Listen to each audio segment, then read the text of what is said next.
International correspondent Ian Pannell is there in Istanbul. So the Kremlin is now saying there's no plans for a Trump-Putin meeting in the coming days. But why is Putin not meeting with Zelensky? He said he wants to end the war, right? Why not show face? Yeah, I think many people are asking that very same question. We spent the entire day going, will he, won't he? Well, he won't. He won't be coming here. Certainly not now. He sent a relatively mid-level delegation here to Istanbul. They've been holding a number of meetings today, but not with the Ukrainians.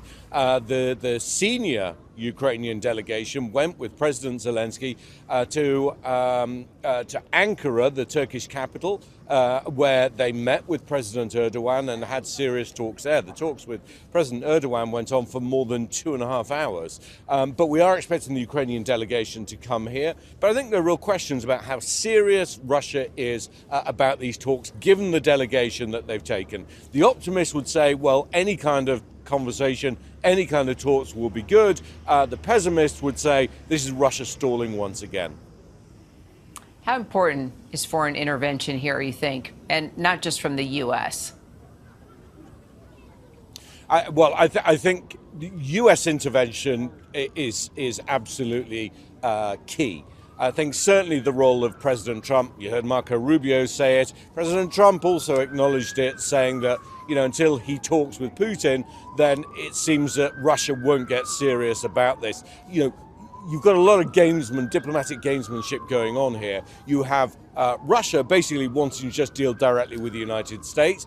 Obviously, Ukraine wants to deal with the US rather than with Russia. But the reality on the ground is, unless they get together and talk about terms for a ceasefire, then nothing will really take place. But President Trump and President Erdogan are absolutely pivotal.